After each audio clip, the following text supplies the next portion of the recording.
Jorge, qué chévere. Muchas gracias por este espacio, por este caminata, por este momento. Feliz de caminar. Pues bueno, muy chévere. Te quería preguntar varias cosas que he estado pensando durante toda la semana porque quitarle el formalismo a la vida un poquito. A partir de que hoy todo está editado. Ajá. Entonces, por ejemplo, respecto a eso, que hoy todo se tenga que editar y editar y editar y editar, le quita naturaleza a la vida. ¿Qué opinas? ¿Ahí? La vida ya viene editada. El ADN en el cuerpo, en el carácter, en la formación de la personalidad. Nosotros estamos imprimiendo, ¿no? Tenemos la impresión del mundo, la imprimimos interiormente y generamos esa edición que es maravillosa, pero esa edición es única, ¿no? Es la edición que cada quien va logrando con su vida. Ok, y por ejemplo, no sé, el mostrar tantas cosas hoy, ¿por qué consumimos tanto hoy? O sea, ¿por qué? Porque nos volvimos mercancías, ni siquiera es que consumimos, sino que las mercancías nos consumen, ¿no? Que el afán de tener ha reemplazado la posibilidad genuina de ser, sí.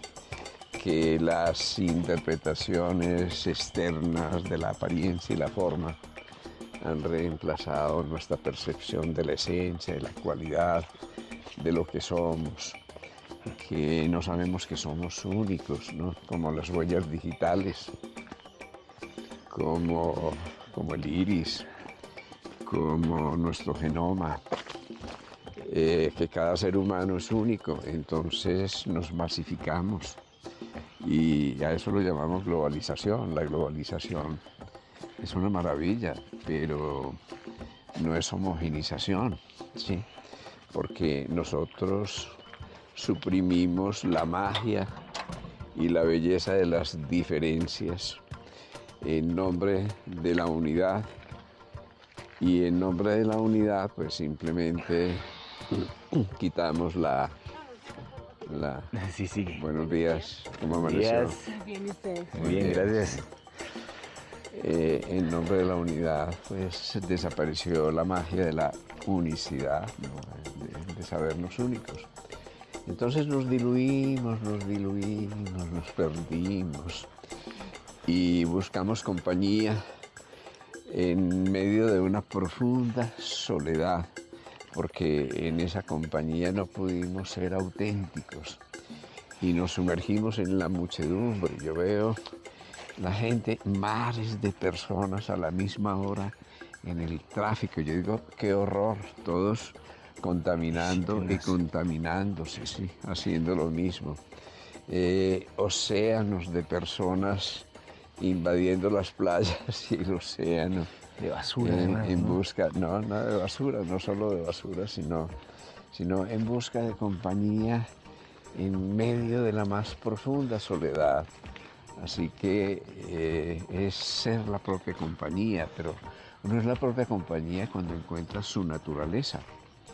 Y uno encuentra su naturaleza cuando se siente parte de la naturaleza, es decir, cuando sale a caminar y camina paso a paso, ¿sí? Cuando respira y entra en ¿No la hace falta? magia por aquí. Sí, un atajo. Este es un atajo, sí. Y entra en la magia de los ritmos, ¿sí? Cuando uno se da cuenta que la vida es una danza, que la vida es música, que la vida es ritmo. Y entonces danza, y si danza, goza, y se divierte, y presiente la música y escucha la música al interior. Y así, desde esa música interior, uno puede escuchar el canto del pájaro. Cuando tú escuchas el canto del pájaro, Con una bocina. escuchas el canto del pájaro, sí, es porque cantas adentro, uno no escucha el pájaro afuera, escucha el pájaro dentro de uno, si está atento. Y si no, se lo pierde, ¿sí? Se pierde el instante, se pierde el momento, se pierde este paso, se pierde este paisaje que ya nunca vas a volver a ver, porque tú vas mañana Y mañana no es el mismo, mañana es distinto, hay otra luz, las nubes, el sol, todo es distinto. Así que te sumerges en un mundo de cambio permanente. Y cuando estás en ese cambio permanente y te conviertes en el cambio y te conviertes en corriente, pues qué maravilla, ¿sí? Que eres persona, no simplemente te sumerges en la muchedumbre, sino que te conviertes en la persona que eres, en el actor. Y eso podría, en música pasa, por ejemplo, que se ve mucho, que nos preocupamos mucho por estar complaciendo a los demás. Entonces a veces el origen incluso de estudiar música se convierte en una vergüenza porque resulta que tus papás escuchaban vallenatos, por poner cualquier ejemplo. Pero cuando ya se llega a la academia, al conservatorio, a la parte, no sé, europea de la enseñanza de la música, esa música es diabólica. Hoy no se muestra de esa misma forma, pero ocasiona algo, y es que los muchachos, los jóvenes principalmente, temen volver a esa esencia que los conectó con la música, que fue, por ejemplo, un vallenato, o un bambuco, o el rock. Entonces me he puesto como a analizar mucho y a ver por qué estamos tan preocupados de complacer a los demás. ¿Cómo volvemos a complacernos a nosotros? Siendo auténticos, siendo únicos, siendo originales, restaurando nuestro valor. Y esa es nuestra belleza, esa es nuestra música. Así uno, por ejemplo, ve en la pintura a Botero, ¿sí? Pues hay personas que no les gusta así. Sin embargo, es bello porque es único, porque es original, porque su obra fue auténtica, porque es un paisa de su región y desde su región se proyecta al mundo originalmente y esa es su universalidad. Pero tú pudieras ser copia de copias, de copias, de copias, por bello que sea el original. Una copia no tiene ningún valor, así que claro, siempre va a ser es el una valor copia. de la autenticidad. Hay una cosa muy bonita. Cuando Alfred Tomatis, que es el padre de la audiopsicofonología, estudiaba el audiograma de los cantantes, se encontraba con algo muy especial.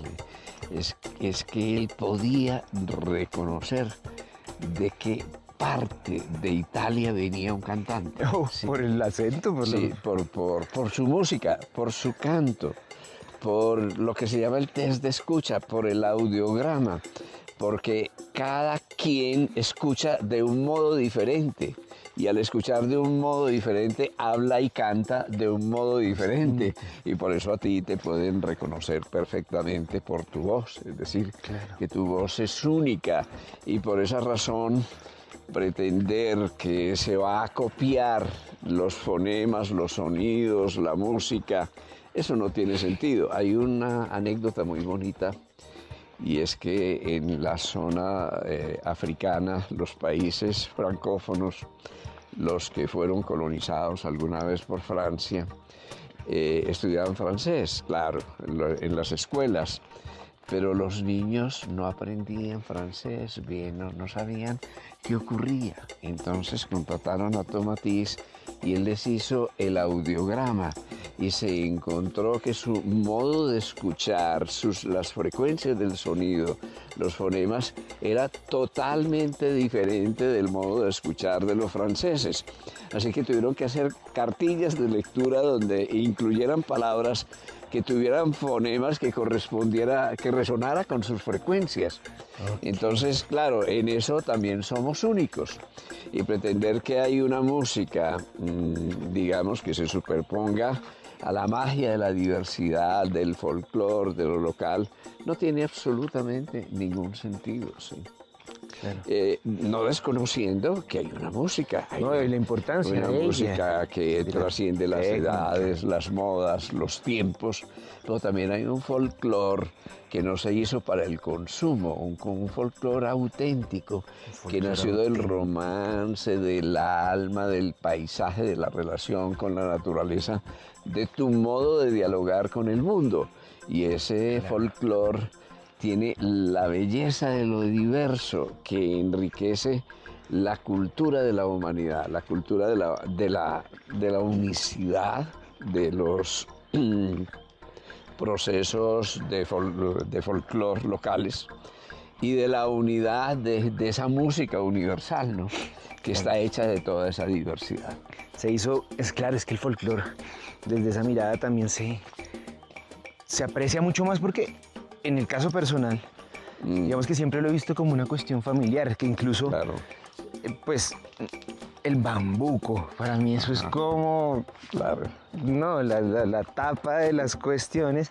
Ajá. Pero veo que entonces eso, por ejemplo, retomando un poquito lo del tema y viendo la reflexión que haces, me quedo con la duda de esa sensación, ese sentimiento profundo que yo, por ejemplo, lo expreso todo el tiempo porque es que soy un fan de mi familia y de los bambucos. Me encanta, y la música en general tradicional. Pero entonces yo veo un muchacho que prepara su audición de grado. Eso es todo porque se va a graduar, por fin sale de la universidad. Ajá. Y termina el concierto. Y al día siguiente, oye, ¿cómo te fue? No, pues... Y uno ve y escucha las cuestiones. Tuvo una corchea y eso que uno ni se la percibe. Ajá. Entonces está súper preocupado de lo que obviamente le van a poner una calificación. Pero adicional a eso, ese temor y esa... Ya pasó. Ya lo hiciste, ya te calificaron, digamos, llegar y decir, me fue súper bien, o no, cometí unos errores, pero me la gocé, eso no pasa. Ajá. Eso no pasa, al contrario, uno nota y lee en las personas, y yo no creo que solo en la música, en general, ¿cómo te fue? Ay, y la actitud siempre negativa, como que no hay una clase que a uno le enseñen de decir, oye, la vida es así, ya pasó. Sigue, aprovecha lo que hiciste. Sí, tenemos un problema, es que... ¿Y eso cómo se puede identificar? Sí, es que creemos que nuestro valor es el reconocimiento que viene de afuera. Y entonces nos hipotecamos en ese reconocimiento. ¿Por qué razón? Porque no nos valoramos. Y cuando no nos valoramos, somos mercenarios del reconocimiento externo. Es decir, que medimos lo que somos por la cantidad de likes o de aplausos o de dinero de retorno, de reconocimiento. Y así vivimos para tener reconocimiento. Y abandonamos el ser, es decir, que dejamos de ser lo que somos por tener el reconocimiento El aval de que los creemos demás. que nos valora. Y digamos, ese es nuestro gran problema. Y si nosotros supiéramos que la vida es música, ¿no? que la vida es sonido, que es la historia clásica en las tradiciones más antiguas del verbo que se hace carne, ¿no? Del sonido que se encarna. Hay cosas muy bonitas sobre esto, ¿no? Por ejemplo, las experiencias de Chladni, que a través de la vibración de la cuerda de un violín crea sobre partículas de arena o partículas muy finas, crea patrones de ordenamiento perfectos, patrones de forma que se corresponden con cada gama de frecuencias, de tal manera que el sonido lo que está implicando es cómo se estructura la forma, cómo se estructura la materia. Pero si tú vas a la célula vegetal o animal o humana, todas cantan, todas vibran, todas emiten fonones y fotones también.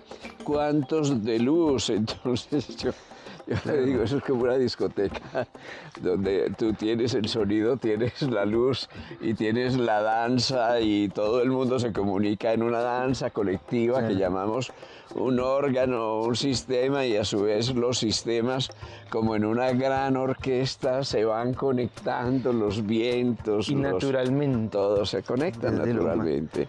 Entonces digamos que cuando tú escuchas música, es que la música que tú produces o que tú escuchas es un eco de ecos de una música que ya está en la creación, que está en la biología y que, bueno, desde cada sistema, desde cada cultura, no puede ser universal, ¿no? Tiene que ser única.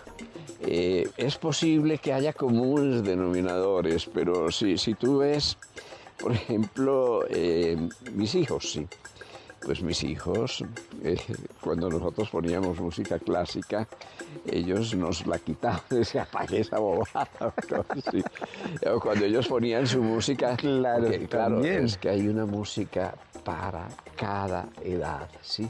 Cuando tú ves un niño hablar, sus fonemas, su audiograma, su rango de frecuencias es totalmente diferente, son más agudos. En la medida en que tú envejeces se te va poniendo grave, es decir, que vas emitiendo notas más graves. ¿Qué? Una persona deprimida pierde sus agudos, una persona deprimida habla bajo, lento y grave, ¿sí? Y eso lo podemos encontrar estudiando sus frecuencias, es decir, haciendo un registro del sonido y las frecuencias que está emitiendo. Pero es bien importante que tú emites en tu voz, está contenido aquello que tú eres, ¿sí? Y cuando tú tienes un problema y te hacen una medida de un test de escucha de tu audiograma, vas a encontrar un hueco en el audiograma, es decir, vas a encontrar frecuencias que tú no escuchas. Y como no las escuchas, no las puedes reproducir, no las puede emitir, porque es que uno emite solamente aquello que escucha. Claro. Pero si yo te puedo enseñar a ti a expresar de nuevo esas notas, a emitirlas, porque las estás percibiendo, porque te sensibilizo a ellas, entonces muchos de tus problemas de salud se pueden mejorar. Se mejoran. Digamos que ese es el porvenir de la música, es escuchar, es la sonoterapia, ¿no? Buen día. Es escuchar, buenos días, es escuchar el sonido, los sonidos desde adentro y reproducirlos, porque cuando faltan algunos rangos de frecuencia, automáticamente eso se va a reflejar en tu fisiología. Y ahí en está tu el salud. folclore, ahí está todo lo que uno de niño vivió, todo eso, Claro. no ocultarlo, no taparlo, no quererlo guardar, que es algo que yo noto mucho en esto. Y viene una cuestión que me quedo, ¿a quién mejor que al doctor Jorge Carvajal preguntarle sobre las emociones respecto a eso? Y es la tristeza, por ejemplo, el ego. Entonces yo veo al ego como, yo te voy a dar un análisis mío súper de mi ciencia de bicicleta, que es montarme y ponerme a echar carreta en mi mente. Buenos días. Y entonces imagínate que yo voy en la bici, chin, chin, chin, y me pongo a analizar el ego y lo veo es como una cuestión de defensa, no lo veo como algo de maldad.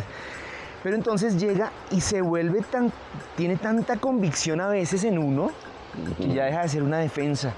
Porque a veces el ego te protege, ¿no? De los demás.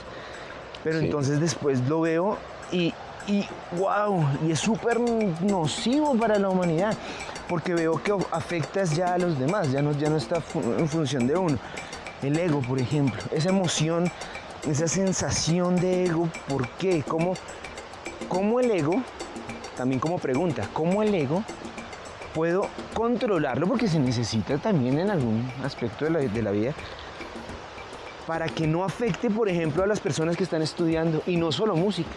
Ajá. Porque llegó el doctor, llegó el maestro, y eso toca agachar la cabeza como, caramba, y no sé si en una época como hoy eso sea correcto. O sea, el En una respeto época no está. como hoy, en todas las épocas, sí. Sí, El ego es bien especial porque primero habría que ponerse de acuerdo sobre qué es el ego, ¿sí? En todas las tradiciones hay un pequeño ego que es la pequeña armadura defensiva del yo, el búnker en el que tú te encierras para protegerte del mundo, para aislarte del mundo, sí. Buenos días. Buenos días. El búnker que te separa, sí. Pero hay un ego que es el yo superior, sí, que te trasciende, que trasciende los vestidos y las armaduras externas, que te conecta con el mundo, que te hace parte del mundo. O sea que cuando estás hablando de esto, estás hablando del ego en el sentido tradicional, el pequeño yo, pero ese pequeño yo es necesario, porque sin esa infraestructura tú no pudieras construir el penthouse. Es decir, tú necesitas unos fundamentos, unas raíces, unas bases a partir de las cuales tú te elevas, ¿no? Tú necesitas un principio de autoafirmación. Tú necesitas distinguir tu yo del otro, del tú. Pero si tú no eres yo y no tienes una identidad, entonces no te puedes relacionar con el yo del otro para construir un nosotros que te lleva a una dimensión superior del ego, sí. Así que eso tiene mucha relación con lo que decías, la gestión de nuestras emociones. ¿Cómo gestionamos nuestras emociones? ¿Sí? Las podemos gestionar porque las emociones son buenas, ¿no? Digamos que yo digo que todas las emociones son santas. La ira es santa porque te permite autoafirmarte, ¿no? Sin ira no serías nadie, ¿sí? Claro. El problema es cuando te quedas en la ira, ¿sí? Y que cuando te revuelcas en ella y te aíslas en ella, o la reprimes y la ira se vuelve resentimiento, o odio, o amargura, o jaqueca, o problemas biliares, porque es que eso no está afuera, eso también se refleja en el cuerpo. Así que tú tienes esa gestión de las emociones.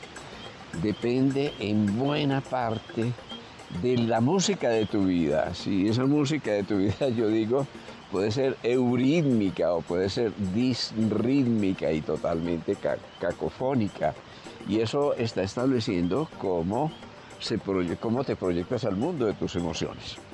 Hay algo muy bonito, es que entre los campesinos de Mongolia se conoce que hay partos de los camellos, una camellita que sufre mucho durante el parto, rechaza a su cría porque la asocia con el dolor del nacimiento. Entonces la patea, la rechaza y la deja morir de hambre. Pero ellos descubrieron que hay unos violines allá, unos violines primitivos hechos con crin de caballo, una cosa hermosísima, ¿sí? Ellos descubrieron que hay cierto tipo de música que hace que la camella que tiene ese trauma y que está dejando morir a su cría, empieza a llorar. Y llora, pero con lágrimas no de cocodrilo, sino de camello, lágrimas aún más grandes. Y llora. Y luego mira a su camellito que está ahí débil, lo mira con ternura. Y se acerca y lo lame y le da de mamar. Y eso con la música. Hay una película, es un documental. Sí. La calidad pues no es suprema, pero el contenido sí. El contenido es maravilloso, sí. Es alguien que oye hablar de ese cuento y entonces viaja para filmarlo. Y lo filma. En lo último de la estación había una camella albina que tiene un camellito albino. Yo lo conocí porque yo me fui para Mongolia. A ver la historia. A ver la historia, a ver la granja de la historia. Yo conocí a la camellita albina que nació de ese parto y eso para mí, eso me cambió la vida. Me cambió la vida porque ¿cómo es posible que tú, con música, con la música de un violín... ¿Convences a un animal? Sí. Llegas a un animal y el animal se conmueve y lo haces llorar. Pero si tú piensas en términos de neurología, de fisiología, de lo que está ocurriendo, yo digo, Dios mío, uno sabe lo que es un síndrome de shock postraumático, porque eso es un trauma que te marca y que te marca. Claro, ya no quiere volverlo a sentir. De tal manera que inclusive pierdes el instinto materno. Inviertes el instinto materno. Claro. Ese dolor es tan grande, se queda tan profundamente grabado, que automáticamente se proyecta al evento que lo produjo, y el evento que lo produjo es el nacimiento de la cría y la rechaza. Claro. Y nosotros en medicina sabemos cuán difícil es acceder a un trauma de ese tipo, cuán difícil es cambiarlo. Pero que alguien me venga sin medicamentos, sin psicoterapia, sin ninguna de esas cosas, sin sugestiones, porque a un animal no le puedes echar el cuento y sugestionarlo, ¿no? Esa es una cosa totalmente objetiva, ¿no? Como unas notas musicales, sí, como una música especial puede cambiar la biología, porque esto es un cambio en la biología. Es decir, como desde la música, Increíble, digamos, increíble. imagínate que el sonido se precipitó en la materia. Digamos que la materia es sonido, la materia es vibración, ¿sí? Se condensa en la materia y según el tipo de notas se producen las formas o el patrón de ordenamiento de la materia. Imagínate eso, ¿sí? Pero imagínate que una emoción, que es música, una emoción negativa, quedó condensada en el sistema límbico, en el cerebro emocional de una manera, produciendo un ruido espantoso que modifica hasta tu instinto de supervivencia, hasta el instinto materno en este caso. Pero imagínate que te devuelvas, que con el mismo sonido desintegras esa condición y reprogramas, es decir, permites que el programa original se vuelva a sintonizar. Imagínate que tú tienes un dial, entonces estás sintonizado entre dos emisiones que producen ruido porque no tienes una buena sintonía. Pero imagínate que hay un sonido que mueve el dial y lo vuelve a llevar a su posición normal, a su programa normal. Entonces imagínate que tú un día te fueras a un teatro, ¿sí? Y que hubiera un concierto y que el auditorio fuera de artríticos y que pudiéramos dialogar con la artritis, con la materia, con las uniones tendinomusculares, con el calcio, con el magnesio, qué sé yo. Eso es lo que hacemos en Sintergética, ¿no? Claro. Tratamos Brutal. de encontrar la sintonía, lo llamamos la resonancia, porque todos los órganos y sistemas emiten en un rango de frecuencias determinados, ¿sí? Eliminar el ruido para que el organismo vuelva y se sintonice con su programa de fisiología normal o con su programa de salud. Y la vida es vibración, nada, todo el universo vibra, todo el universo está hecho de ritmos, de polaridades, de diálogos internos, de comunicación. Así que curar es restaurar la comunicación. Y no, y de hecho con lo que mencionas, tengo 3 preguntas así que no se me pueden olvidar. Vamos, mente, funciona hoy, que no se me olviden. Pero la primera sería, hago como un paralelo de aquello del camellito, con lo humano, con lo real, que yo vivo por lo menos. Y veo que el camellito es el estudiante. Claro. El parto es el profesor. Claro. Y la música puede ser la esta de poder entender al parto como simplemente un ingrediente chiquitico en mi vida para poder darle vida a aquello que podría volver a pues, mi esencia, que sería la música. Claro. Porque es que lo que te mencionas y lo reitero un poco es porque lamentablemente he visto mucha frustración por eso y viene la pregunta, ¿las emociones enferman?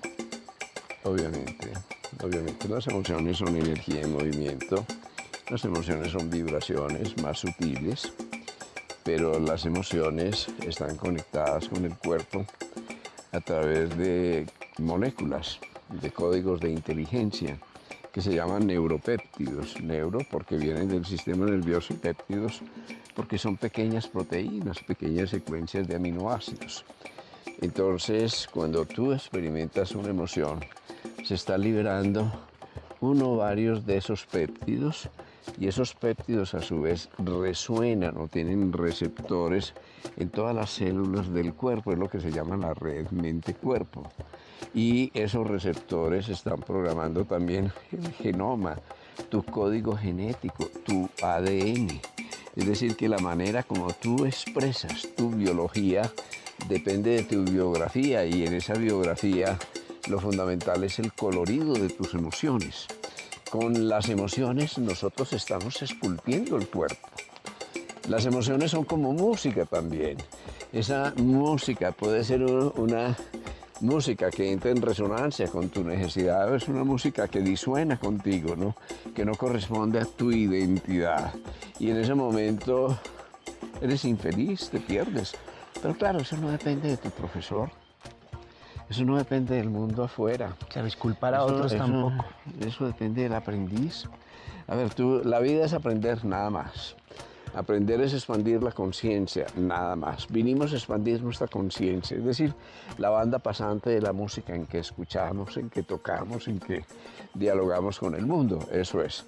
Pero el problema no es el aprendizaje, el problema no son las lecciones, el problema es el aprendiz, claro. El problema no es el maestro, porque es que en la vida te va a mandar el maestro que necesitas para ponerte a prueba, ¿sí? Para templarte. Si tú puedes ir más allá de un buen, de un mal maestro, de un pinche tirano, de alguien, si puedes templar las cuerdas de tu instrumento, entonces vas a dar la nota. Pero si tú se lo atribuyes al maestro, al sistema, a la escuela, entonces no estás reconociendo el aprendiz. Aquí lo importante es el aprendiz, y el aprendiz eres tú. Tú eres el ser. No es qué vives, sino cómo lo vives, y cómo lo vives es tu actitud, es tu elección. Y tú lo puedes vivir como una víctima, y obviamente te estás perdiendo la lección. En ese momento pierdes el poder y la lección. Claro, uno lo empieza como excusa, como aprendiz, ¿no? Claro, como una excusa, ¿no? Ah, Sí. ese profesor me hizo, entonces yo por eso soy así. No, tampoco. No, el profesor, o el papá, o la mamá, Claro. o el gobierno, o el sistema, no. Es una pérdida de la responsabilidad. Para mí responsabilidad es música, porque responsabilidad es capacidad de responder. Y capacidad de responder es correspondencia. Y correspondencia es resonancia. Y este es un universo de música, de resonancias y de correspondencias, que en términos humanos se expresa como tu responsabilidad. Así que tú asumes tu responsabilidad. Tú eres un gran artista, ¿sí? Él se educa, se cultiva, él mantiene un ritmo, una disciplina de vida, de tenacidad, de constancia, y de pronto tú ves a alguien que aparece a un concierto y hay 10.000 personas escuchándolo. Y dice, pero si este es que en media hora se gana lo que yo no me gano en toda la vida. Sí, toda mi familia en la vida entera. Pero él lleva trabajando tenazmente, sí, día y noche para esa media hora. Él se ha preparado con su dolor, con su vida, con sus errores, con su aprendizaje. Él ha sido un buen alumno de esa escuela de la vida con todas sus dificultades, pero no solo eso, sino que él es hijo de su papá, de su mamá, de sus abuelos, entonces está en su ADN y en su sangre buena parte de lo que ha recogido de la música, de la danza, recogida de sus ancestros. Entonces él aparece ahí en el escenario y su música o su danza es una maravilla, pero esa música y esa danza que se está expresando a través de él es humana, es colectiva, viene de su sociedad, viene de su familia, viene de sus ancestros, viene de sus tristezas y sus dolores, y a través de ellas él ha revelado, o ella ha revelado, la alquimia sublime del amor. Es decir, que yo puedo convertir este hecho negativo en algo positivo desde adentro, desde mi actitud, y volver esta crisis una gran oportunidad para ser, para crecer, para poder ser el que soy. Vamos por aquí, regresamos, sí. Y por ejemplo acá, con esto que mencionas, me quedo con una de estas, que incluso quería ponerle como al podcast, como título, y es el poder, la influencia del apellido. O sea, el apellido en uno, aquella responsabilidad que uno tiene con el apellido, o no hay una responsabilidad con el apellido, o incluso llevándonos al folclore también, porque es que me parece sumamente importante lo que decías ahorita. Es que en la sangre hay un ADN que corre de personas que de repente eran una tribu hace, no sé, 400 años, y que hacían esta música y que de repente uno la siente mucho más en la sangre. ¿Hay alguna conexión, digamos, con los ancestros, con el ADN? La conexión con los ancestros es tan grande que los ancestros no están atrás. Los ancestros son presente, vivo en tu vida, en tu ADN, en tu programa genético, en tu biología.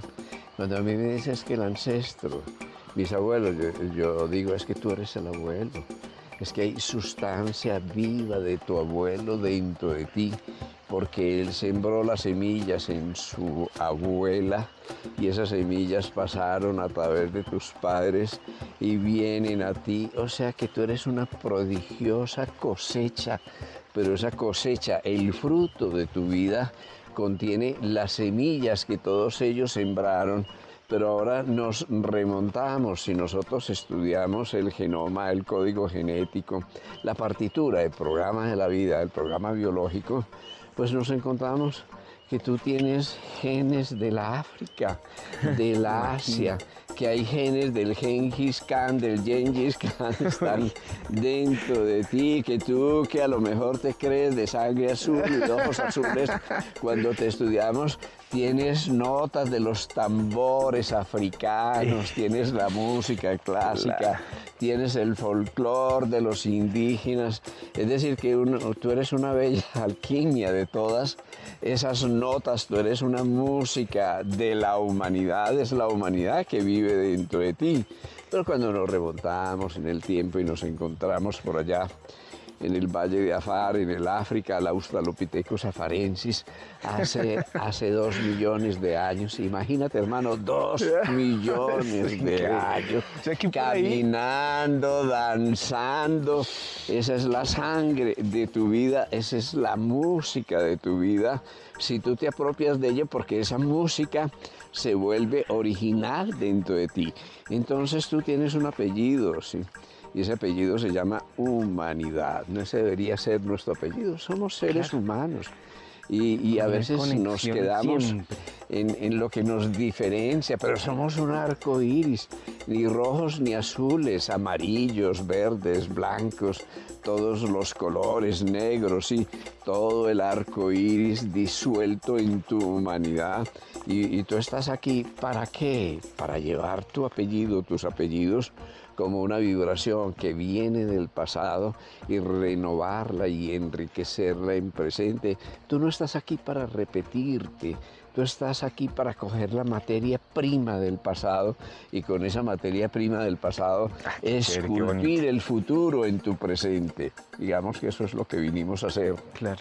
No, súper chévere esa reflexión, porque siempre he sentido que a veces se siente vergüenza, a veces no se siente genuina. Y resulta que es eso, hay que venir a aprovechar lo que ya tenemos y construir más.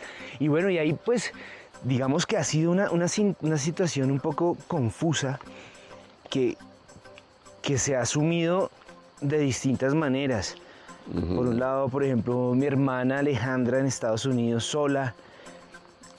Para ella ha sido difícil su duelo, por ejemplo, con mi papá. Para nosotros también ha sido tremendamente duro y obviamente la emoción que iniciamos cuando bajábamos. Wow, entender. Entonces me pasa, por ejemplo, pues la muerte. Aquel momento tan que yo digo, pero es que yo sabía que eso iba a pasar. Pero como que a veces estoy súper preparado y a veces también tengo una cuestión acá que quería preguntarte cómo se puede leer. Y es la tristeza desde lo real que esa tristeza me ha dado. Por ejemplo, un día estaba dirigiendo un arreglo de mi papá y llegué y pum, y arranqué y me puse a llorar, pero de la forma más natural. Pero muchas veces la sensación de tristeza la siento más es de los demás hacia mí, como una cuestión de que la gente obviamente tiene como se conduele o ay Andrés, ¿cómo estás? Y yo en ese momento estoy bien. Porque entonces siento con esa palabra que usas mucho y que me parece súper bonita, genuina.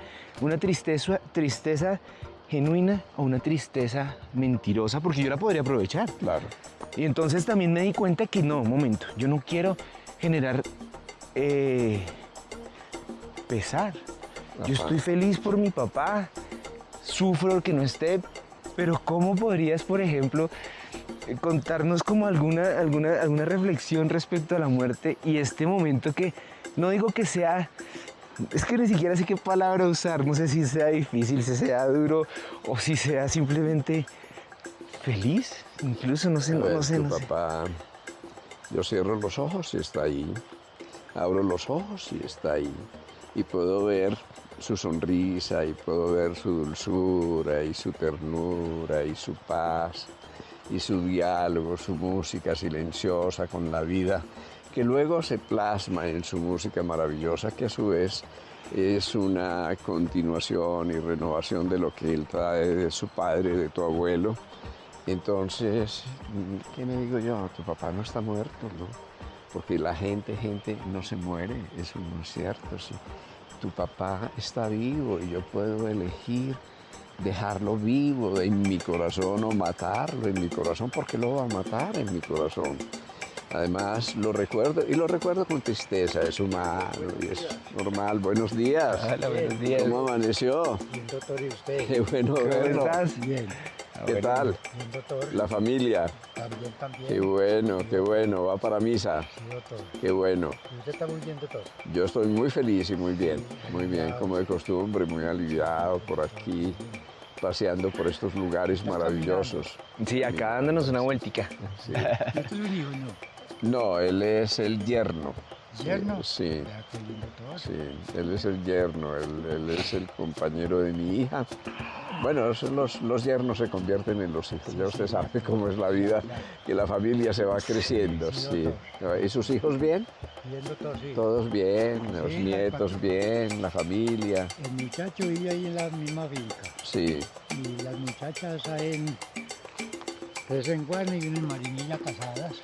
Pero bien, Sí, doctor. contento, yo estoy disfrutando de los nietos. Y 9 nietos. 9 nietos. ¡Nueve! Uy, ¡Qué maravilla! Ah, caramba. Mire, yo tengo 4 nietos, 4, y les puse una tarea, 10, y los sinvergüenzas van en 4 apenas. Yo Ay, no sé caramba. qué están esperando. Ah, Eso no lo sabe, doctor. eso no se sabe. Bueno, que le vaya muy bien. Muchas gracias. Esté Bueno, que estés muy mucho bien, gusto, buen día. adiós. No, sí, total. Entonces, eso es una bobada vivir dramáticamente la muerte. Mira, uno inspira y a eso lo llama la vida, expira y a eso lo llama la muerte. ¿Y qué sabemos nosotros? Respirar, es decir, inspirar y expirar. Y la vida no se acaba, Andrés, mira, si yo creyera que la vida termina con la muerte del cuerpo, ya me había suicidado hace mucho tiempo. Esto no tiene sentido, es decir, que todo se acaba, que se acaba este abrazo, esta sonrisa, este amor, este proyecto de vida. Eso no termina, eso continúa así, porque cuando el fruto maduro se cae, ¿qué ocurre? Que estalla, pero libera sus semillas y esas semillas van a multiplicar la magia de ese fruto. Entonces, uno es un sembrador, uno vino a sembrar, ¿sí? La cosecha no es de uno, ¿sí? Si tú no siembras para 500 años, estás perdido. Es decir, tú debes sembrar lo que haces, que la cosecha de tu vida pueda ser disfrutada por muchas generaciones por venir. Y esa es la magia de la música, una música del alma, una música que es genuina, que es auténtica, que es única, que es original. Ese es su valor. No me importa si nace en la última tribu del África o si nace en Viena, en los conservatorios. No me importa. Lo importante es que sea el canto del alma humana, porque entonces va a seguir siendo escuchada durante múltiples generaciones. Y eso es, entonces tu padre, que yo lo recuerdo por aquí, por estos caminos, caminando con su paz, con su sonrisa, con su música. Digo, no se murió la víspera, porque si uno no se muere la víspera, se muere el día que se va a morir, cuando el fruto maduro se cae por su propio peso. Y a eso lo llamamos la muerte, pero la muerte es un renacimiento. Y si tú lo vives como un renacimiento, claro, uno debería pensar, mira, cuando uno nace es como una pequeña muerte, porque ese torrente de energía que uno es queda atrapado en las limitaciones de un ego, de una coraza, de un cuerpo, de una biología. Pero es como el pollito que rompe el cascarón cuando uno muere, libera la vida, libera las alas, está saliendo del cascarón. Así que yo le digo a la gente, y con toda sinceridad, a mí me preguntan, bueno, y se murió, me dicen, se murió fulano de tal, y yo digo, qué bueno, y dicen, pero ¿cómo que qué bueno? ¿Cómo se le ocurre? Buenos días, ¿qué tal?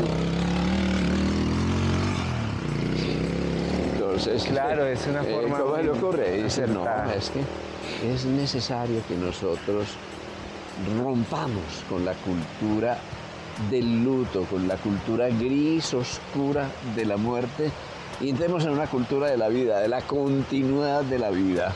Se pierde el cuerpo, se muere el cuerpo, pero la vida que habita en el cuerpo, esa nunca se pierde. Jorge, y Esa hablando, es esa música. pero perdón que yo, porque es que antes de partir de acá, Sí, la vida, celebrando la vida, esto para ti es muy especial. claro. Porque has tenido 1000 historias, es que esto ojalá durara, porque la cantidad de historias tan bonitas que tiene el doctor son impresionantes. Pero esto, por ejemplo, para ti, para la vida, tu familia, esto tiene una cuestión. Ahora, por ejemplo, me contaban historias de que caminando te grababas tus reflexiones. Eso, por ejemplo, hace parte de esa celebración de la vida. Hace 40 años yo me regalé en Navidad una cámara. Recuerdo una cámara, no recuerdo si era Panasonic o Sony, bueno, alguna cosa de esas. ¿Se puede entrar acá un poquito? Sí, no, es que por aquí vamos a entrar. Ah, ok. Por aquí pasamos, sí. Te regalaste una cámara, la primera. Sí, O ya- entonces no, la primera, sí. La primera. Entonces, a mí me ha gustado mucho caminar, yo he sido un caminante, me gusta el monte, he vivido mucho tiempo en el monte, estuve 4 años en la selva, en el Chocó, haciendo mi medicatura rural. Entonces, la cámara para mí fue una maravilla, porque yo siempre camino y estoy reflexionando, ¿sí? Es decir, que yo camino mis pensamientos, camino mis sentimientos, los camino en la naturaleza. Así uno va encontrando su propia naturaleza, en el silencio sagrado de la cascada, porque es que la cascada canta cuando tú te acallas, pero descubres tu propia cascada interior, es lo que ocurre. Entonces yo me venía y lo llamaba Caminemos. El programa, digamos, el podcast. Pero era para mí, no era para nadie, simplemente eran mis reflexiones un poquito en voz alta. Entonces me detenía aquí en la magia de un musguito, ¿sí? En un roblecito que van haciendo, una semilla que yo sembré, yo iba siguiendo la semilla, porque yo sembré semillas de roble acá, y ya tenemos robles de 40 años, enormes, majestuosos, y yo sé que son parte de mi vida, ¿no? Que prolongan mi vida, que el día que yo me muera esos robles van a dar testimonio del sembrador, ¿sí? Así que para mí esas son como las metáforas de la vida. Bueno, la cosa es que yo seguí grabando horas y horas y horas, y de pronto quedó lo que en ese momento es el cassette, porque el método de grabación Claro, era diferente. embocholada sí, ahí. sí. Quedó y la gente en la familia lo cogían, también él mismo para grabar otras cosas, escenas de la familia, todo. Y eso terminó en que alguna vez no había cómo grabar un partido de fútbol de la selección Colombia, y entonces hicieron las grabaciones Sobre del Caminemos. Caminemos. Yo me digo, así es la vida, ¿no? Tú vas generando huellas, pero la marea de la vida las va a borrar, así que somos impermanentes. Yo digo, Caminemos es impermanente, ¿sí? Cada paso es irrepetible, ¿sí? Es único. Ese paso no lo vas a volver a repetir, salvo que hay un día en que te devuelvas en el sendero y te reconozcas, y el que va y el que viene se encuentran, y eso es una maravilla, porque entonces tú te encuentras contigo, y ese encuentro es mágico, es un encuentro interior, y ese encuentro es realmente una danza. Entonces yo pasé horas de mi vida, días enteros, noches enteras en esta cascada, reflexionando, escribiendo, meditando. Cuando a mí me dicen, y su investigación, su laboratorio de investigación, es la mente, ¿sí? Tú creas un laboratorio mental, tú te remontas a tu naturaleza superior, tú puedes acceder del mundo de tus pensamientos y tus programas y tus expectativas al mundo del presente, de la presencia profunda, y en ese mundo acceder al mundo de las ideas, al mundo superior, al cielo de la mente, e inspirarte.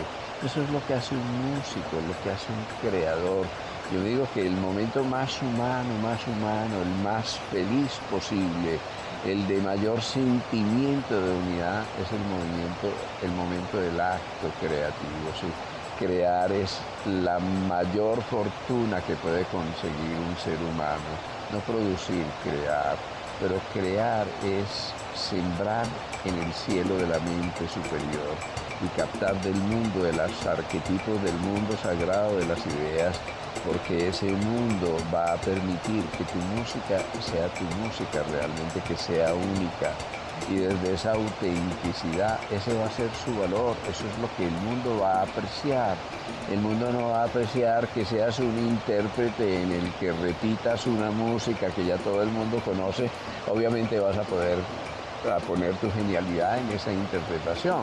De la misma manera que un intérprete a nivel del lenguaje puede ser regular, bueno o malo, pero al fin y al cabo es un intérprete. Pero claro, aquel que se inventa un nuevo lenguaje, el que está inmortal es él. Sí, claro, esa es tu inmortalidad, claro. Pero tu inmortalidad es que tú eres creador. ¿Sí? A mí me hablan de un Dios y yo digo, ese Dios es inmanente, está dentro de ti, es tu potencial creativo, es tu potencial creador, porque cuando tú creas, estás participando del proceso de la creación. Cuando tú creas, estás reeditando un armónico único de la palabra original del sonido creado. Y esa es la creación. Y yo por eso amo este lugar y lo he defendido y lo he protegido y he tratado que las cosas estén así como las ves, es decir, que los arbolitos se recreen solitos, que se caigan cuando se tengan que caer, que alimenten los árboles nuevos y así protege algo maravilloso que es el agua, ¿no? Hemos hecho un esfuerzo muy grande porque esto cuando llegamos acá era tierra desolada hace más de 40 años. O sea, esto no tenía tanto árbol. No, esto está todo quemado, porque por aquí hay unos salados, entonces evaporaban el agua para sacar sal, una sal que tiene magnesio y algunos minerales que vendían a las grandes industrias textiles para tintorería, para fijar las tinturas, ¿sí? Entonces de eso vivía la gente por acá. Primero vivieron de las minas, por eso por aquí hay mucha población morena, población de piel oscura, ¿sí? Y es porque ellos son los antiguos, los descendientes de los antiguos esclavos que los españoles tenían en por esta acá, tierra. para que por todas estas quebradas uno se encuentra por toda parte los restos de los antiguos procesos de minería. ¿Sí? Wow. Ellos son los agricultores de hoy, pero esos agricultores de hoy, ayer y antier, eran los que no tenían nada para comer, sí, porque esta es una tierra ácida y estéril.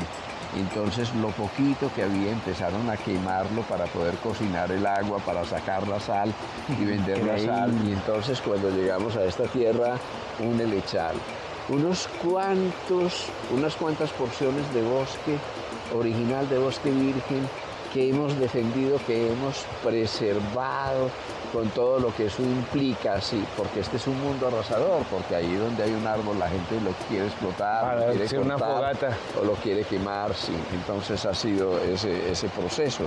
Entonces esos que quemaban la madera que había, ¿qué hicimos nosotros con un amigo francés que es un gran investigador que me acompañó toda la vida? Él es un ingeniero belga con el que yo trabajé en investigación toda la vida.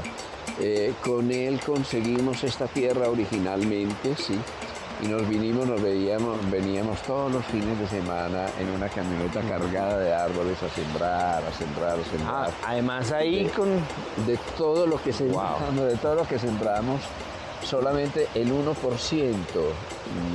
prendió, sí, inicialmente. Wow, no te puedo creer. Pero en la medida en que los mismos árboles fueron regenerando la tierra, porque eso es un proceso natural, y fueron generando sus semillas y fueron haciendo el terreno, porque uno cree que la tierra hace el árbol, no, el árbol hace la tierra. Y entonces es muy bonito porque a mí me encantan los robles, yo he sembrado robles por todos lados. Los robles de clima frío son muy lentos, pero son muy, muy bellos, a mí me encantan, tienen una energía prodigiosa. Entonces yo sembraba roblecitos y no agarraban, y los ponía en maceticas, los trasplantaba y no agarraban. Hasta que un día estaba meditando debajo de los únicos robles supervivientes. Está por aquí abajo, es un roble inmenso que está al lado de la cascada, ¿sí?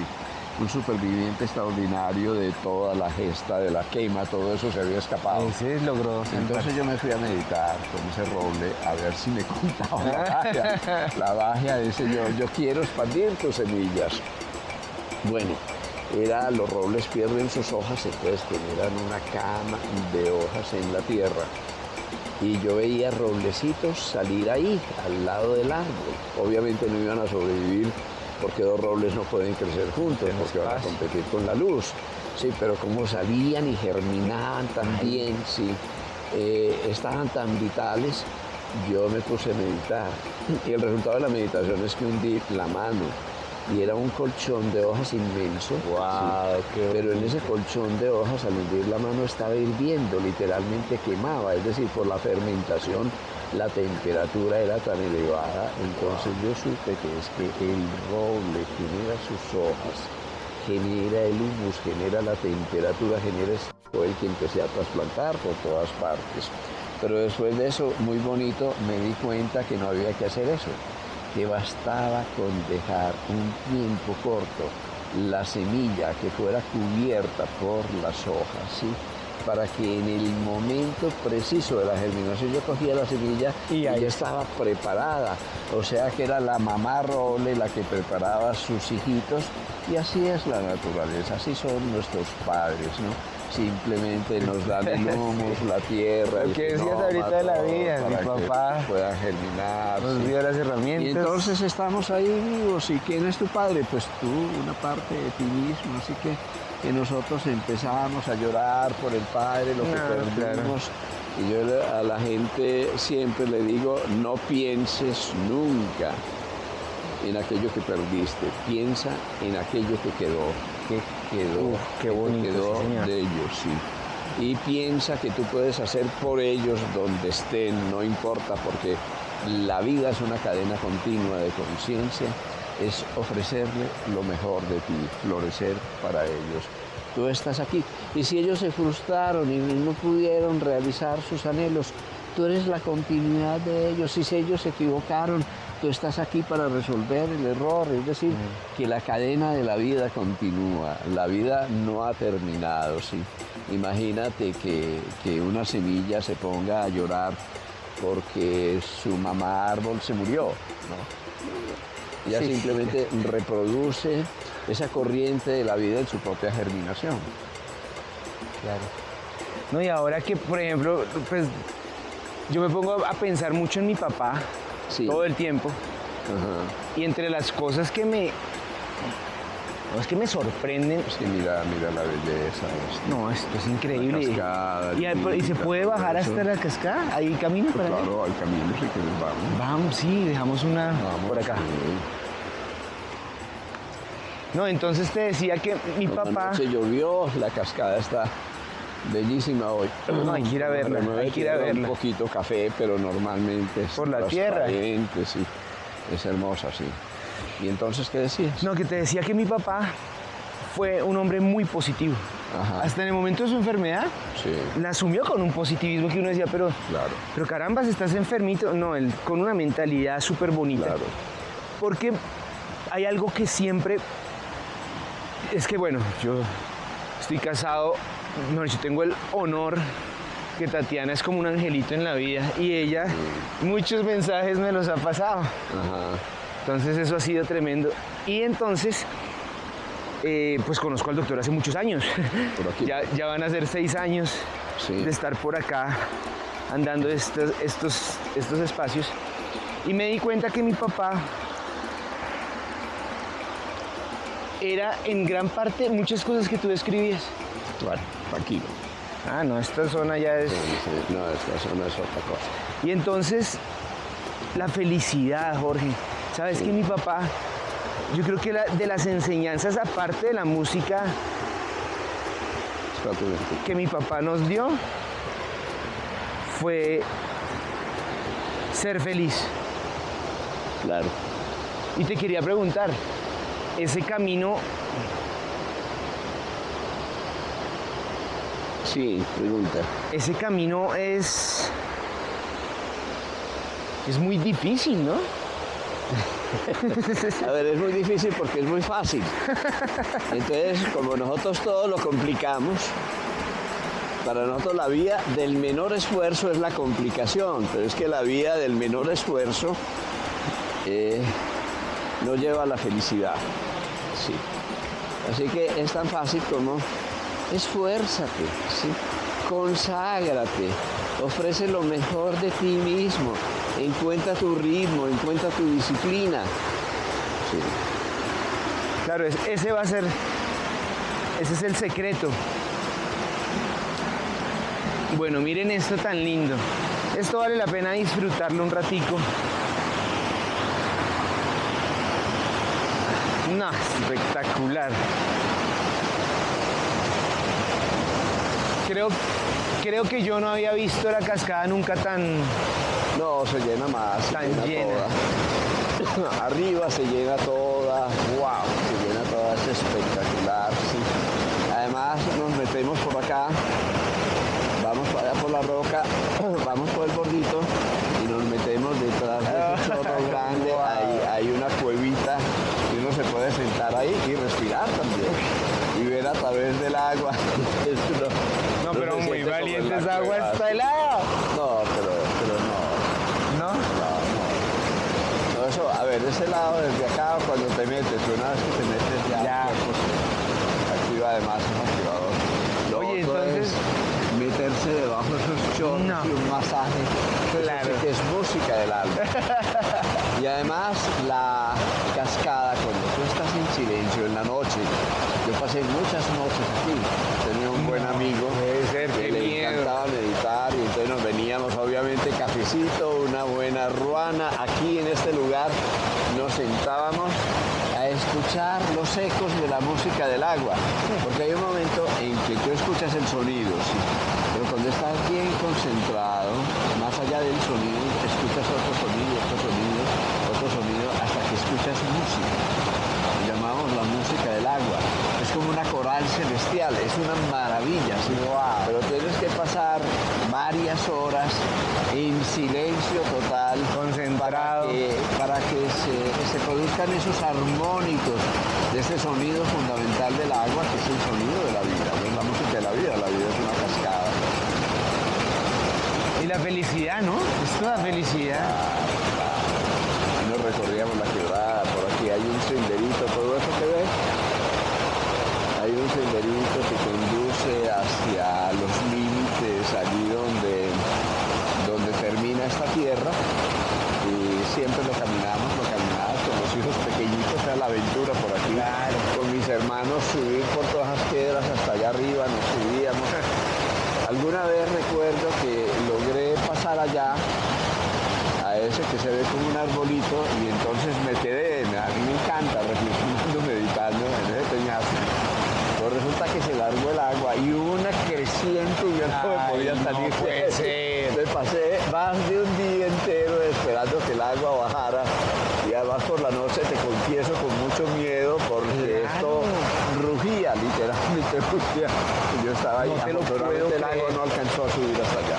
Wow, no, gravísimo, ¿no? Una Se ha creciente. subido, ¿no? Una creciente se sube al puente, se sube por todos los bordes. O sea, tapa el esto. tronco, tapa todo esto, se sube por aquí, por donde estamos. No, es que el agua es Entonces, tremenda, ¿no? Esta ha sido mi compañera, ¿no? Allí hicimos que hay un kiosquito. Sí, hicimos esa un casita. ariete, sí, un ariete. Pusimos un ariete para coger el agua de arriba y mover el ariete, que no necesita gasolina, ni electricidad, ni nada. Y con eso subimos agua para regar esas montañas por allá arriba, todo eso. Hicimos sistemas de riego con mi suegro, que era un personaje muy especial, un melómano de la Madonna, Uy, sí, un ¿no? piloto. Fue el fundador de la primera escuela de aviación aquí en Colombia, sí. Fue el maestro de muchos pilotos, pero su vuelo era la música del aguardientico, ¿no? Entonces nos reuníamos arriba en la casa y empezábamos a estudiar, a escuchar escuchar. a Prokofiev, por ejemplo, Wow. y él se exaltaba y entonces le subía el volumen, ¿sí? Y abría las puertas de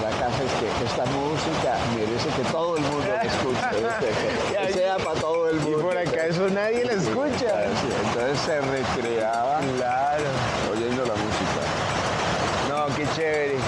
Y teníamos un Qué himno chévere. aquí, el del Moldavia de Smetana.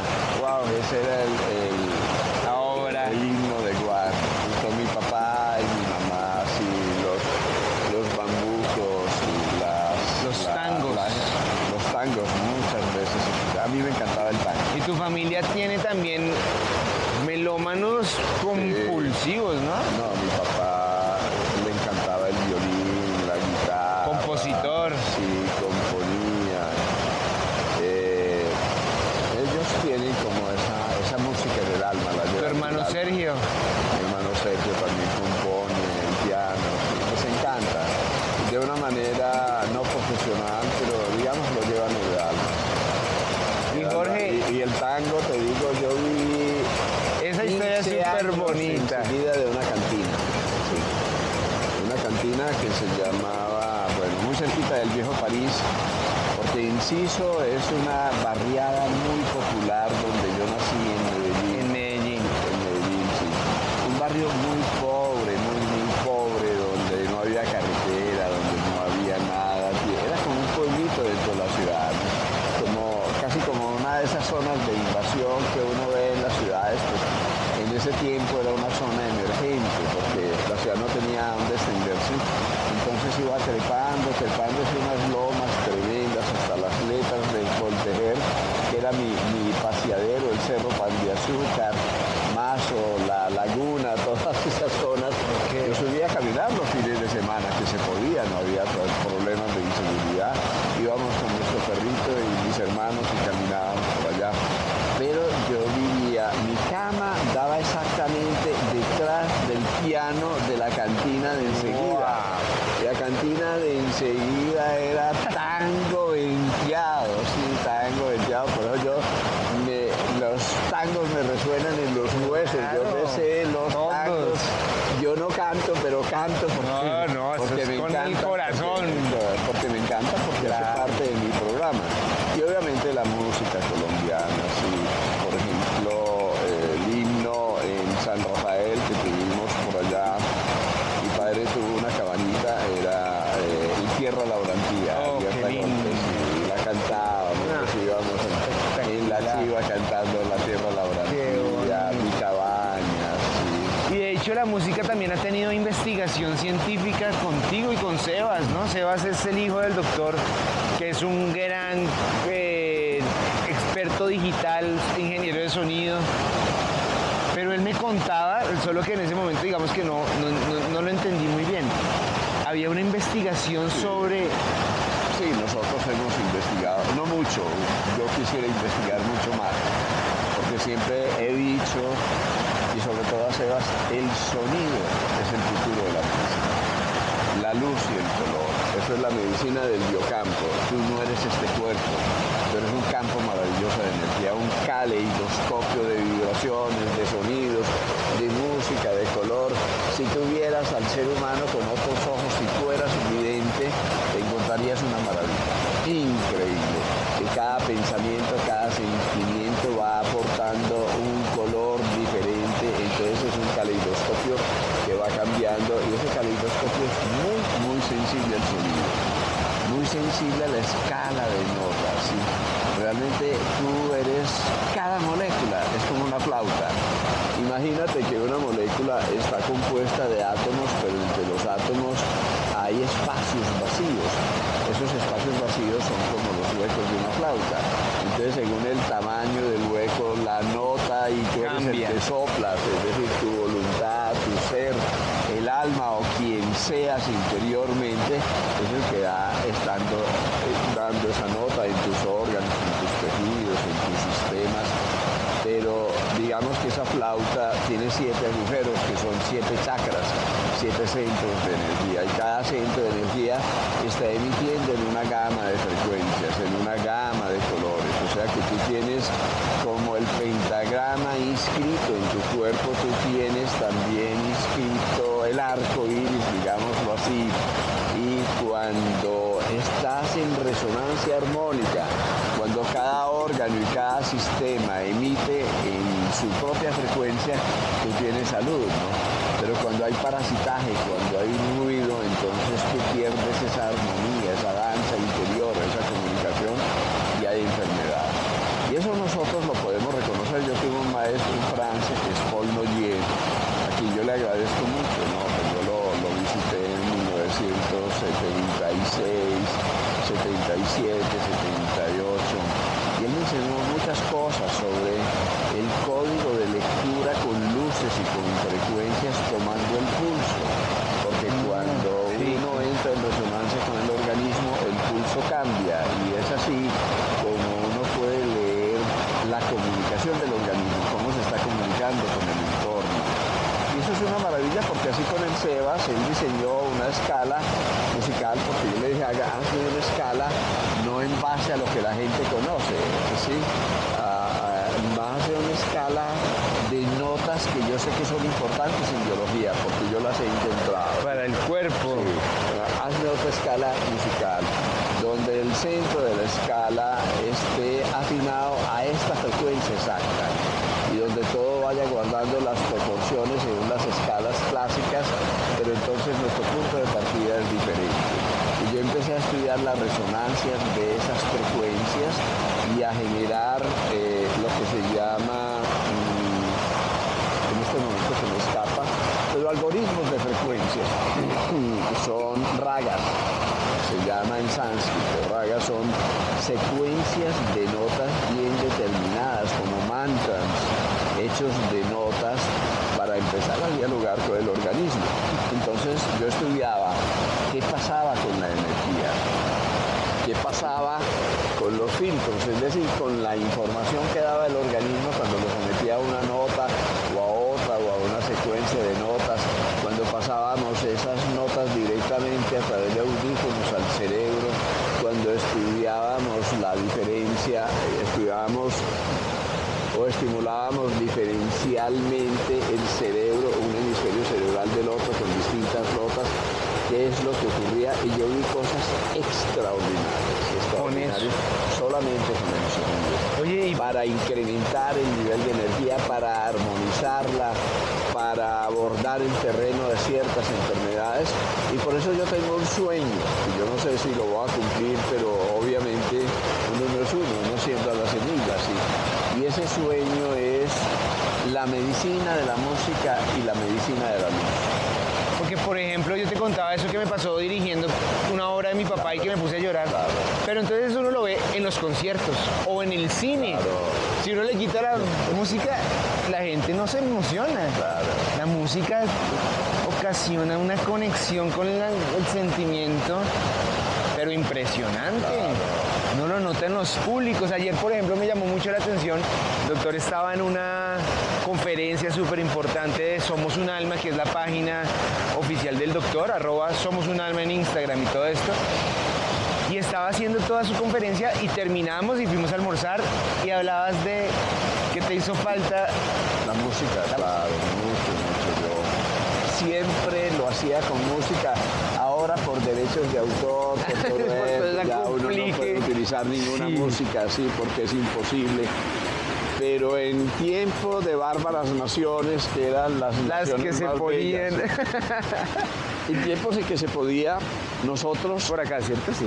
antes de un seminario, seleccionábamos la música y los movimientos de la música y cogíamos todo tipo de músicas, y ya quien nos acompañaba, que era una hermana de Margarita, mi señora, sabía exactamente cuando yo empezaba un tema qué tipo de música ponía, ¿sí?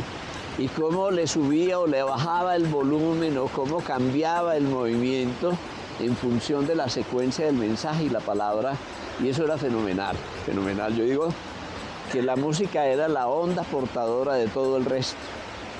Y ayer, estos días, Ayer me ha lo hecho falta echaste esto. de menos. Me ha hecho mucha falta la música. No, y es que aquí también hay una cosa que yo comparto mucho, aunque yo no lo... Vamos por aquí. Por acá. Yo no lo pude, digamos que la forma en la que lo he... Siempre hemos sido de familia, Sí. todos lo hacíamos. Entonces ayer que vi por ejemplo, el seminario, la familia. La familia. Tatiana quería venir Ajá. porque era importante para ella poder estar con la familia. Miren, acá estamos de expedición, qué nota. Y esto, por ejemplo, nunca lo mandas cortar ni nada, simplemente Sí, con los que pasan. Despejar el camino porque a veces se cierra a los lados, pero mira, dejamos que todo se recree, Claro. que los arbolitos vayan naciendo. Mira esto, que vayan muriendo, que compitan, que los musgos. Mira esto, qué maravilla. No, mira esto acá, Es estas que- maticas. Es Miren que acá esto. es vida, ¿no? Un árbol muere, pero en esa muerte hay millones de vida pululando. Está nutriendo con su materia la vida que está renaciendo. Esos musgos. Jorge, y es la familia. Por ejemplo, ahí, hoy día de repente, la ausencia de familia, Sí, la ausencia de amor. sí, es una lástima, la ausencia de familia es una lástima, porque perdimos el núcleo, perdimos el fuego del hogar, perdimos la solidaridad, desestructuramos la familia y no educamos para la libertad, ¿no? Que yo digo, mi mantra es amar para la libertad. Si un amor no es liberador, no es amor. Si un amor genera dependencia, no es amor. Si un amor manipula, no es amor. Si un amor es posesivo, no es amor. Y entonces Margarita y yo tuvimos ese sueño. Que nuestros hijos no sean como nosotros. Que no sean fotocopias nuestras. Que nuestros hijos sean lo que son, que sean únicos. Que nuestros hijos sean libres. La libertad es un riesgo mayor, ¿sí? Pero yo he tenido siempre muy presente, un hijo no tiene por qué repetirme, ni por qué imitarme, ni siquiera tiene por qué ser mejor que yo, porque esto no es una competencia. Claro. Tiene que ser como él o ella, es único. Y si lo puede ser y es libre, es feliz, porque es que uno vino no a tener éxito, sino a ser feliz. Y si uno tiene todo, lo que tuvo Steve Jobs, por ejemplo, que lo tuvo todo, Sí. pero no tuvo la felicidad.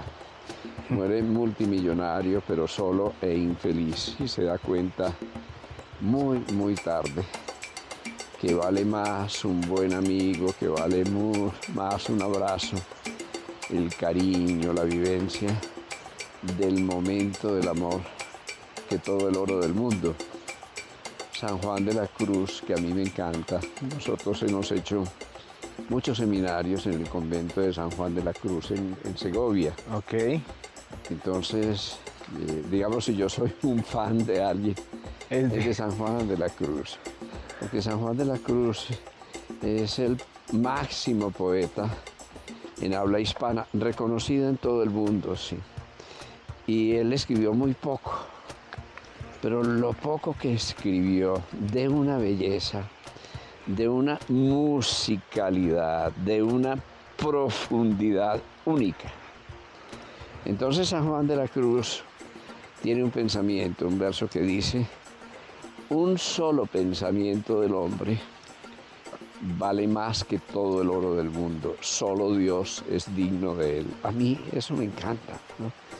Porque es regresar al valor incomparable de un ser humano. Entonces hacer de los hijos tus copias o tus fotocopias, hacer que los hijos están aquí para seguirte, no. Los hijos son semillas de tu vida y han de crecer independientemente. De hecho, nosotros lo vivimos en familia, todos los hijos se fueron un año. Eso para Margarita fue duro, sí, claro. Pero de pronto se fueron a estudiar afuera, hasta Tatiana para Bogotá, los otros en Europa, en fin. Y de pronto nosotros nos vimos, después de crecer con los 4 hijos, totalmente solos, ¿no? Muy jóvenes todavía, los hijos estaban muy jóvenes, estaban solteros, estaban en sus universidades, pero todos se fueron de la casa. Y yo a veces pensé, no sería que se me fue la mano en esto de la libertad. Que fueran tan librecitos. Pero hoy me pongo en las manos en el corazón y dice, no son perfectos, son lo que son únicos, son libres. Y dentro de esa libertad todavía anhelan regresar a casa. ¿Sí? Uf, total. Porque eso es el amor. El amor es abrir las puertas para que entren y salgan, para que vuelen, hagan el vuelo de la vida. Por eso yo le digo a las mamás gallinas que la única manera de retenerlos es liberarlos. ¿Sí?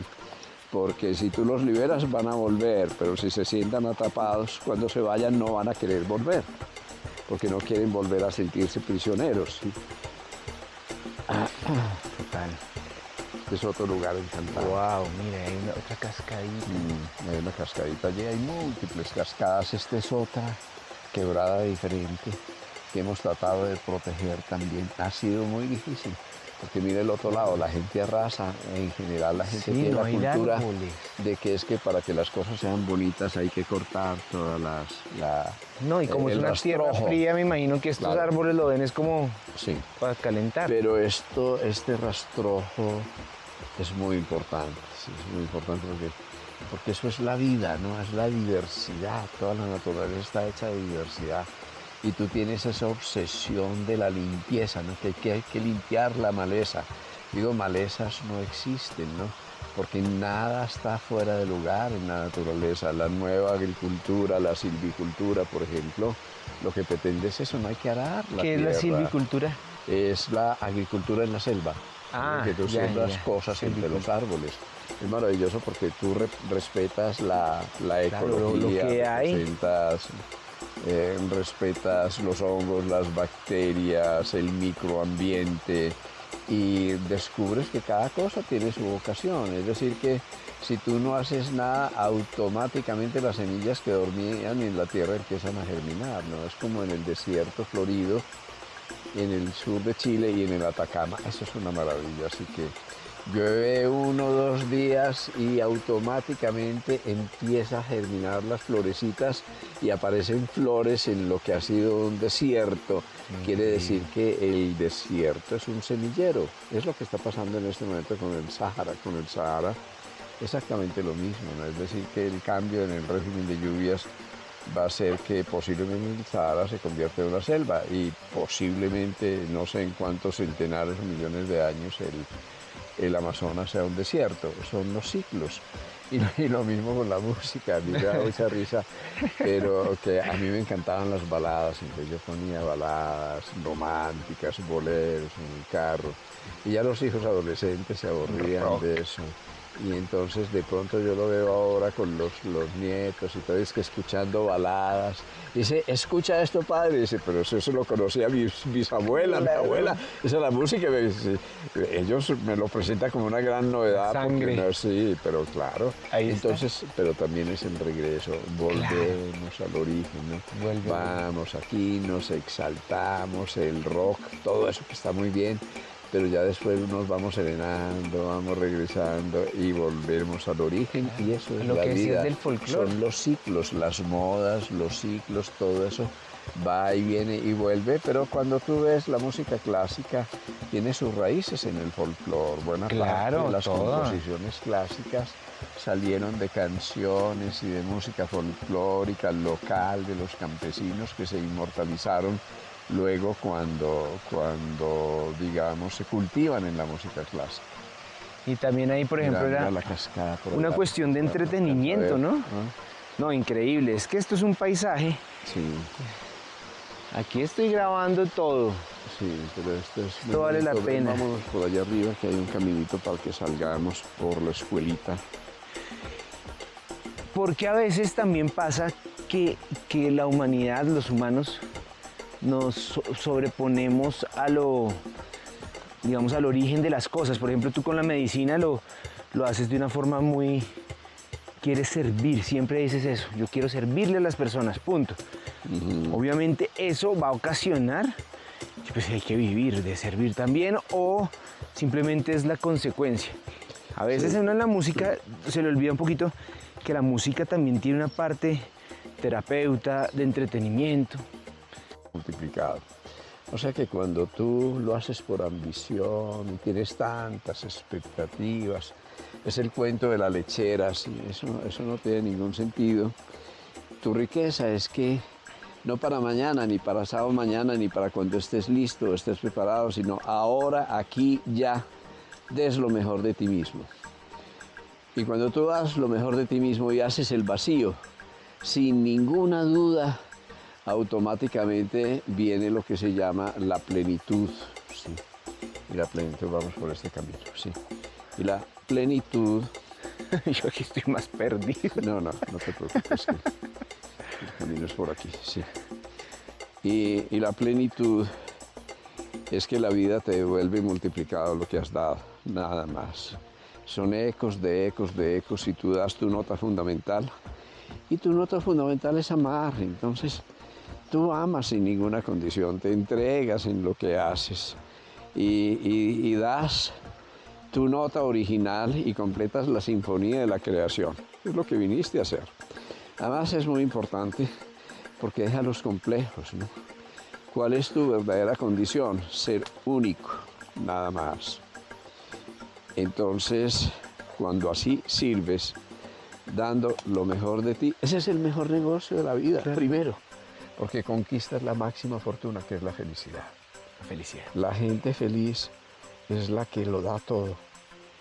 Yo me pongo a pensar en grandes magnates infelices, uno Nazis, por ejemplo, él mismo Steve Jobs, personas muy exitosas que en el culmen de su éxito se suicidaron o tuvieron una sobredosis. Muy cantantes, famosos. Claro, todo el mundo persiguiendo esos paradigmas del éxito y el paradigma del éxito se tira de un piso, muere por sobredosis. Eso no tiene sentido. Y me pongo a ver gente humilde, sencilla. Como el señor que te saludó ahorita. Sí, no, esos son los héroes. Esa gente es feliz. Es feliz, Vamos, es feliz. Y además tienen esa relación fluida, sin complejos, se paran, te interrumpen, ¿no? Genial, eso queda todo. Eso, sí. Te paran, te saludan. Sí. Y tú sabes que ha sido lo mismo hace 40 años, porque yo este señor lo conocí joven, ahora está con sus hijos, con sus nietos, su cosecha, viviendo, y yo siempre lo vi en la misma actitud. Ahora, yo soy médico y yo nunca lo he tenido que atender, porque claro, cuando a mí me busca un vecino, yo veo a ese vecino, pero yo nunca tuve que atenderlo. Y me digo, ¿por qué esta gente tan sana? Porque es feliz, porque no pretende nada más, sí, porque no le falta nada, pero no les sobra nada, porque son autosuficientes, porque dependen no de nadie, sino de su propio trabajo, y por eso son libres, y por eso yo amo los campesinos, he estado entre ellos mucho tiempo, he estado en la selva por todos lados, esto es lo que a mí me encanta, porque es la gente más feliz del mundo. ¿Y por qué es tan feliz? Porque no tiene tantas cosas, porque como no le sobra nada, nada le falta, ¿sí? Es así, porque es que a ti te falta lo que te sobra, ¿no? Piensa en todo lo que te sobra, eso es lo que te falta, lo que falta en tu humanidad. Así que a ser feliz, pero la mejor manera de ser feliz es dando lo mejor de ti. La gente más feliz del mundo es la que sirve. Pues yo me digo, servir es el mejor modo de vivir, sí. Y es el mejor negocio de la vida, sí. ¿Tú qué haces pretendiendo conseguir cosas y ya lo tienes todo adentro? Sí, claro. Si tu riqueza es tu capacidad de dar, tu pobreza es tu capacidad de retener y nada más. Así que abandónate, que es que la cosecha no te pertenece. Tú eres dueño de semillas, no las dejes en el bolsillo, que allí no van a germinar. Tú eres un sembrador, pero sembrar cuesta porque hay que arar la tierra de la vida, ¿sí? Hay que escarbar la tierra, hay que sudar, hay que llorar y eso está muy bien. A mí no me importa el esfuerzo, todo lo contrario. El esfuerzo es como el artista que está templando las cuerdas de su instrumento, porque si es demasiado flojo y no hace esfuerzo no va a dar la nota. Y obviamente también si hace un esfuerzo más allá de la cuenta, las va a romper. reventar las cuerdas. Entonces, ni tanto que queme el santo, ni tampoco que no lo alumbra. Es lo que en el budismo se llama el noble sendero del medio. Y lo que yo digo es el correcto sentido de las proporciones. Es que tú no vayas más allá de tus límites, pero que reconozcas tus límites para poderlos superar. Que no vivas en el territorio de la comodidad, porque ahí te vas a perder, sí, sí. Del facilismo, ahí te vas a perder. Las cosas en la vida no son gratis, ¿no? Empiezan a ser gratis y maravillosas cuando tú experimentas la gratuidad y te das, sí. Yo soy gratis para la vida, sí, mi presencia es gratis para el mundo. Y el mundo me va a declarar una persona grata y me va a devolver multiplicado aquello que yo doy. Es eso, pero yo no lo hago porque me lo devuelva. Pero sin lugar a dudas, mira Andrés, yo nunca en mi vida, yo soy hijo de una familia muy pobre, sí, soy el segundo de 11 hijos. Yo tuve que ayudar vendiendo prensa, cargando mercados, vendiendo frutas podridas en la plaza de mercados, sí. Ayudar para sostener a la familia, para sostener a la familia es tener el hueso para poder sumergir en la sopa, ¿no? Porque no había cómo conseguir carne. Sí. Pero yo le agradezco a la vida porque esas dificultades me templaron, ¿sí? Porque me quitaron la flojera. Yo me digo que hay una enfermedad mortal que es la flojera. Sí, la flojera es cuando uno es blandengue. Y cuando uno es blandengue no da su nota, y cuando no da su nota uno es infeliz. La gente infeliz es aquella que no está dando su nota y que simplemente es como alguien desafinado que se sumerge en un coro, ¿sí? Y canta pasito para que no le oigan, ¿sí? Y canta bajito para que no lo oigan, y entonces siente que está en el coro y que está dando su nota, pero no está dando su nota, sino que si le pusiera un poquito de volumen desafinaría todo el coro. Sí. Entonces, ¿qué ocurre con la vida? Afinarse, nada más, templarse. ¿Y cuándo se afina uno? Pues todos los días, porque es que un músico que da 10 conciertos y no afina su instrumento, pues está perdido. Entonces tiene que templarse, tiene que afinarse. Y eso es tener un buen carácter, nada más. Y uno si no tiene un buen carácter, un mal carácter es un carácter ágil o un carácter duro o un carácter flojo, no. Que tengas un buen carácter, que te adaptes a la vida, que seas un regalo para la gente y un regalo para la vida. Eso es lo que necesitamos, dar nuestra música, lo mejor de nuestra música. Y cuando damos lo mejor de nuestra música, porque nos escuchamos, porque respondemos a nuestra necesidad, a la necesidad del otro, entonces disfrutamos la vida, porque es que la vida es una fiesta, es una danza, es música. Sí, es ser feliz. Y presentimos que es que hay un músico, y un músico es quien habita dentro de ti. Claro, un humano. Un ser humano. Vamos a seguir por aquí. Jorge, y aquí hay una cosa que yo quiero, y como te decía, yo estaba que como pueden ver, parezco Terminator con todos estos aparatos, viendo cómo íbamos a hacer la caminata, porque es que en la bicicleta es más fácil porque amarras esto y ya, pero acá caminando yo decía, caramba, ¿cómo lo voy a hacer?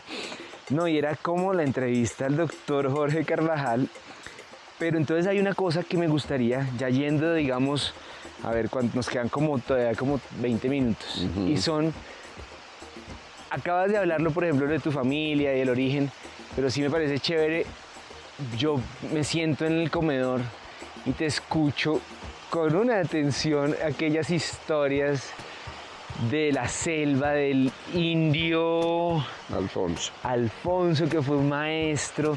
Digamos que así en un resumen, caminándonos hasta la casa, ¿cómo es la historia del doctor Jorge Carvajal? Que tantas personas saben, se han nutrido, han aprendido. Y pues hoy digamos que podrían conocer un poquito aquello que tú consideres de esa historia tan bonita que forjó al doctor, que pues aporta tanto a la humanidad hoy día con su mensaje. Bueno, esa historia no ha pasado. Sí, la historia está hoy, Esa es una historia viva, ¿no? Porque para mí hay dos tipos de historias, sí. La historia que se recuerda como eventos que pasaron. pero la historia que se vive como significados vivos que llenan de sentido tu presente, ¿no?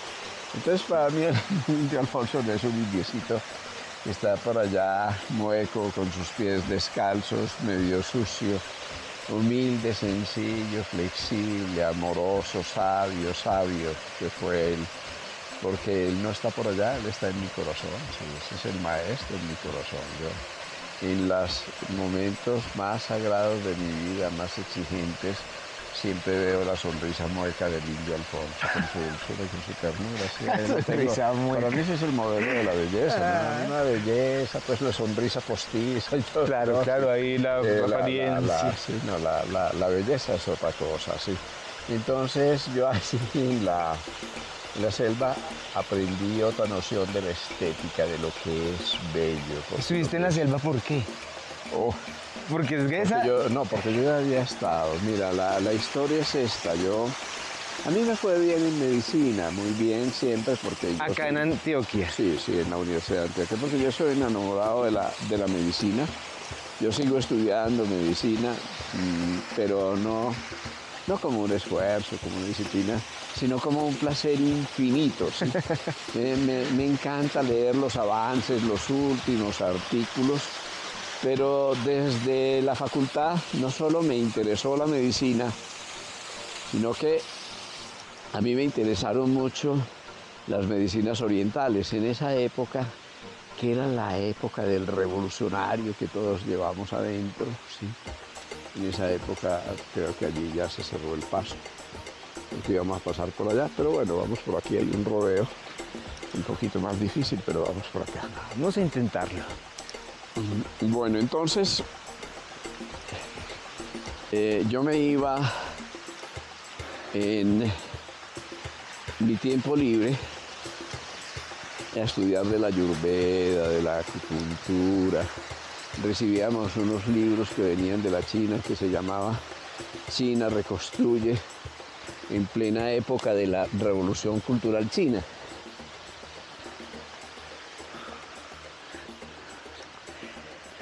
Y en esa época yo empecé a mirar que la acupuntura era efectiva. Había artículos muy bonitos de acupuntura. Entonces me sumergí con mi medicina en el estudio de la acupuntura y hacer pequeños incursiones en la acupuntura con alfileres. Primero en mí mismo. A ver, porque yo soy de los que mete el dedo. Claro, a ver. Me gusta probar. A ver, ¿qué era? Constatar efectos muy simpáticos, me parecía. Muy difícil de explicar en el dolor, por ejemplo, en algunas cosas inflamatorias, algunos síntomas sencillos. En la rinitis yo me acuerdo que me clavaba 3 alfileres por acá, así. No, ni masoquista, sí, masoquista. Bueno, después de eso vino algo que llamaban la acupuntura alemana, pero que ni acupuntura ni alemana, es la terapia neural. Terapia neural. Y yo tuve un milagro, que vi un milagro con mi mamá. Mi mamá tenía un hombro congelado y la iban a hacer una movilización bajo anestesia con mucho dolor. Y no le habían podido resolver el problema, pero había que ponerle anestesia general para poder despegar ese hombro, pero obviamente eso era reventar toda esa fibrosis, todo eso. Entonces yo me acordé que ella había tenido un absceso en un molar. En la teoría de la terapia neural, las enfermedades son como cortocircuitos, entonces la corriente no pasa. Y yo pensé, ¿y si hubiera un cortocircuito ahí? Entonces me fui con un poquito de una sustancia que se llama la porcaína, es un anestésico local, y se le inyecté ahí. Wow. E inmediatamente a mi mamá se le quitó el dolor. Pudo mover un poquito el hombro, obviamente no tanto porque estaba pegado, pero un dolor mortal, un dolor que no se veía con nada, se le quitó. Yo repetí eso 2 o 3 veces a los 8 o 15 días y jamás volvió a tener dolor y se le movilizó el hombro. Entonces yo la traté para el hombro, no desde el hombro, sino desde una muela, porque es que uno es un sistema de cortocircuitos integrados. Y el hombro y la muela en última instancia llegan a los mismos circuitos del dolor en el cerebro, digamos que todo eso se junta ya. Y eso a mí me cambió la vida. Yo me apasioné y ya como estudiante de medicina hacía estas cosas, pero me iba siempre para el campo, es decir, yo pasaba mis vacaciones en el campo, en las veredas, en las escuelas, haciendo alfabetización, haciendo primeros auxilios, haciendo mis primeros pinitos como pichón de médico, todo eso. Y dentro de esas idas... Pero eso era aquí en Antioquia, ¿cierto? Sí, aquí en Antioquia. Y dentro de esas idas me encontré con un misionero claretiano, sí. ¿Claretiano? Sí, Eso es una claretiano. misión Sí, sí. religiosa, pues. Sí, sí, un misionero claretiano. Y dentro de ellos hice grandes amigos. Ven, vamos a subir por aquí. Ok. Si no, por allá no nos... Es mejor por aquí. Vamos. No, vamos por acá, que por aquí también hay otra salida. Yo me conozco todos estos vericuetos que son mis caminaderos. No, pues es Entonces, que esto es espectacular. Conocí al padre Gonzalo de la Torre, que era el provincial de los claretianos. Ya estaba antes de internado en medicina. Entonces él me invitó. Me dijo, ¿por qué no te vienes con nosotros a la misión, al Chocó? Y yo me fui con ellos. Y después de irme con ellos y pasar varias vacaciones con ellos entre los indígenas, yo me fui enamorando, sí, enamorando del Chocó, de la selva, del Alto Atrato. Entonces yo iba y me pasaba en un tambo con los indígenas. ¿Sí? Y vivía entre ellos, obviamente, de pantaloneta, pues, no, sin camisa, sin peinarme. Eso es una maravilla, vivir así en la naturaleza, ser río, en el río. Y, pues de hecho ahorita que te tropezabas así, fresco, uno como que tiene miedo. Yo viví en el monte buena parte del tiempo. Entonces yo me fui enamorando. Eso se llama la manigua, enmaniguando, ¿no? Eso. Y ya cuando yo llegaba a la ciudad, sentía el choque del tráfico, del afán, del acelere, de la gente. Y yo me decía, por Dios, pero si no hay que empujar el río, si el río va a su ritmo, si no tienes, esa gente se monta en una chalupa y tiene que esperar que el río vaya a su velocidad porque no puede hacer nada más. Claro, Entonces yo aprendí otro de mis mantras, no empujes el río, sí, no tiene sentido, sí. No, y de hecho yo todavía te veo que tan pronto llegas a Medellín, Paguarne.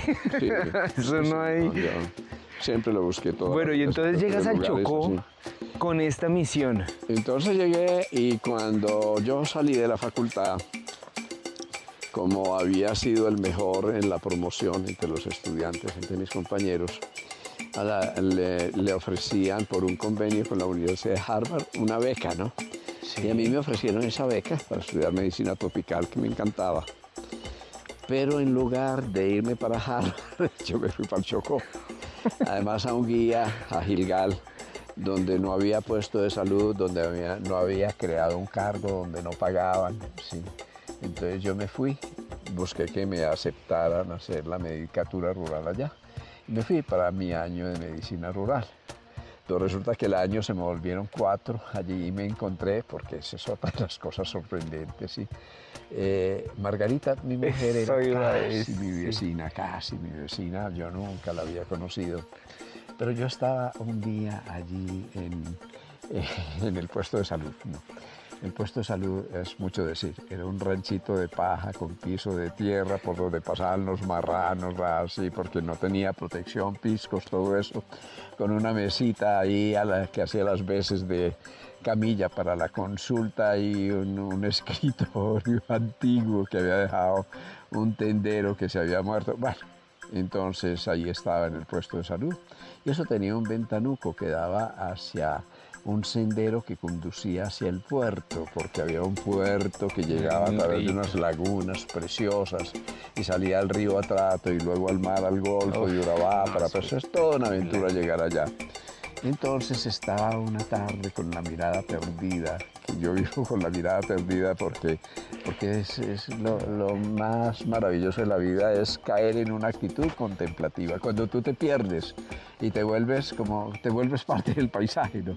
Yo era parte del paisaje y ya conocí ese paisaje. Cuando pasaba una persona, casi todos eran de color oscuro, eran de color negros y son gente hermosa, antiguos, herederos de los esclavos africanos, que una vez que cesó la explotación del oro y el platino habitaron en todas esas zonas ribereñas de la selva. Y yo me compenetré mucho con ellos, o los indígenas con también una cultura maravillosa, yo aprendí mucho de ellos, pero ese era mi paisaje. Pero de pronto yo sentí un sonido del galope de un caballo, y miré hacia el sendero y vi un caballo blanco. Que yo no había caballos blancos, un caballo blanco, pero mulas. Mulas, sí, y de sobremesa, para acabar de ajustar la alucinación. Alguien montado a caballo, rubia, una rubia con su pelo al viento como un ángel.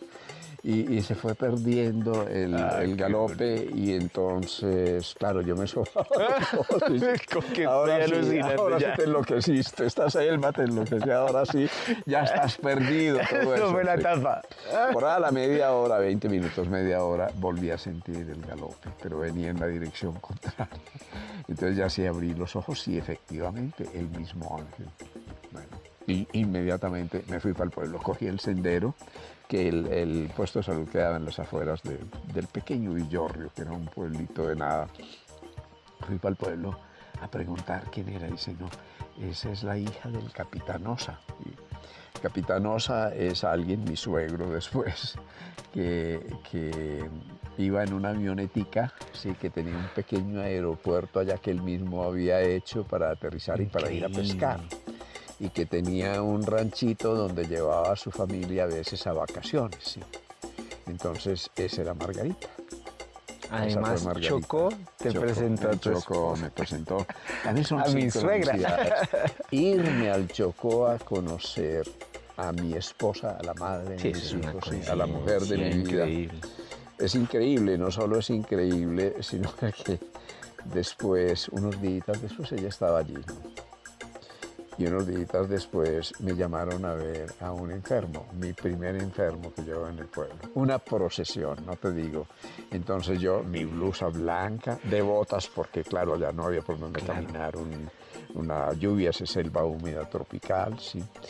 El estetoscopio aquí, el equipo de los órganos, la maletica, todo el instrumental. Entonces, claro, yo era un bicho raro, sí. Un blanco, vestido de blanco. No, yo no he sido blanco, pero para ellos blanco, claro, sí. Blanco, vestido de blanco, sí, que va por la calle, un bicho raro. Entonces empiezan a llegar todos los niños, y yo voy con una procesión de niños, y saliendo niños de las casitas, y yo me voy como el cura en procesión. Sí. O sea, ibas a atender a alguien en una casa. Sí, en una casa me llamaron. Y era alguien que... entonces yo me fui. La vida como claro, tenía una gastroenteritis, pero claro, era mi primer ritual. Entonces yo saqué el estetoscopio y lo oí cuidadosamente, el corazón, el peristaltismo.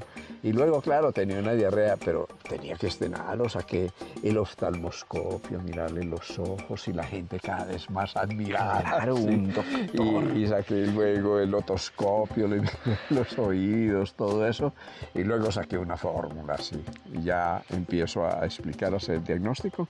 Y entonces estaba entre los asistentes que habían llegado, llegó Margarita, la misma mona, el mismo ángel. No. Y yo miro, porque sentí una voz y estaba ahí en la ventana asomándose, buceando, que veía.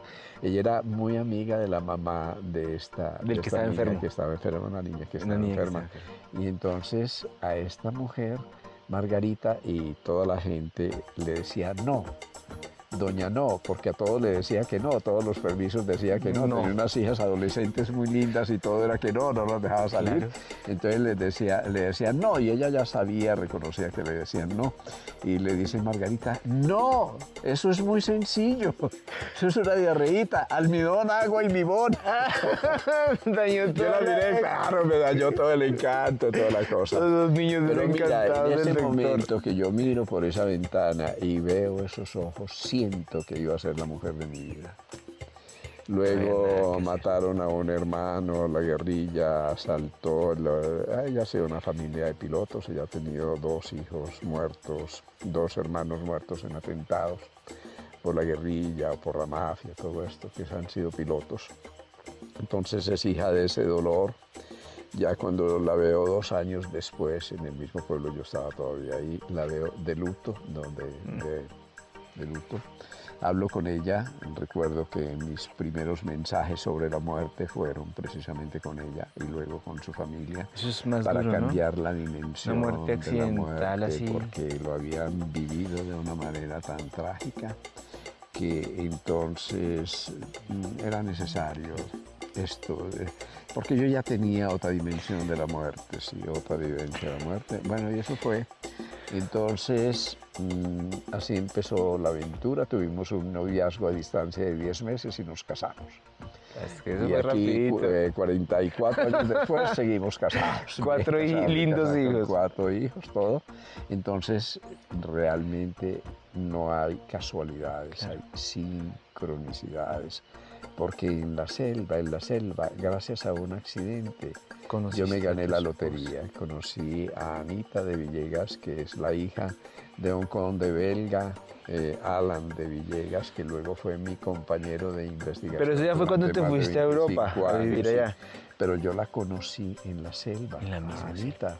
Anita, porque yo iba a una campaña de vacunación con una pequeña canoa con motor fuera de borda y al ir con el motor hicimos un pequeño oleaje. Ella subía o bajaba por el río Atato en un planchón tomando fotos, no sé cómo había llegado hasta allá, y era una piloto de la Cruz Roja Internacional y estaba estudiando para una fundación los métodos mejores para ayudar a los países en desarrollo, sobre todo las zonas más marginales.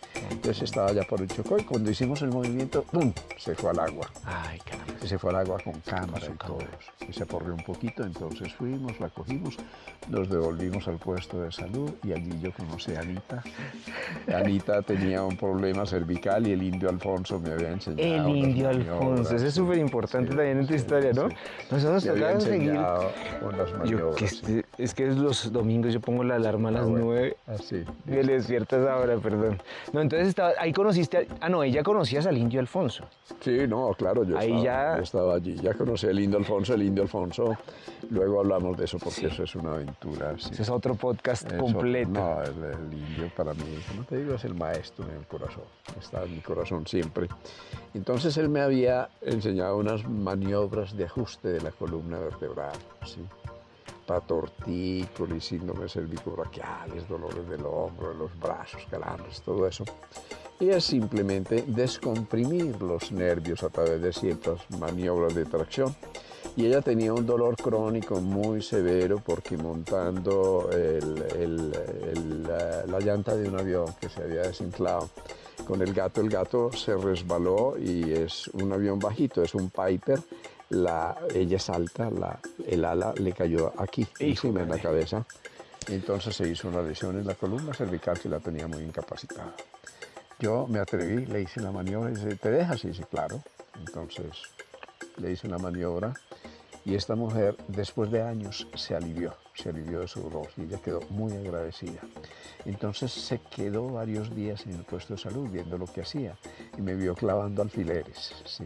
Aquello que ya habías Entonces me dijo, ¿a ti experimentado. te gustaría algún día estudiar a fondo esto? Y yo estoy encantado, pero claro, yo estoy en la selva, aquí no gano, yo no tengo cómo. Sí. Bueno, un año después me llegó una carta donde yo me había ganado la lotería. Una fundación suiza, Antina, me decía, mire, doctor Carvajal, usted puede venirse con su mujer y con su hijo, tiene apartamento en París, tiene carro, tiene billetes de avión para ir a los institutos donde usted quiera ir en cualquier parte de Europa y tiene la beca, la financiación por tiempo indefinido y ninguna contraprestación. Imagínate, me gané la lotería. Entonces me fui, yo aterricé en París a menos 10 grados bajo cero, en un diciembre, sí. Y ya después llevé a mi mujer, mis hijos, estuve allí, me fui para el África, recordé la selva y añoré la selva. Después de eso tuve la oportunidad de ir al Asia, de ir a los Himalayas, de ir al desierto del Gobi, de buscar, bueno, y que yo he sido un caminante, ¿no? ¿Usted qué es? ¿Y dónde se especializó? En los caminos de la vida. ¿Y quién fue su maestro? El indio Alfonso.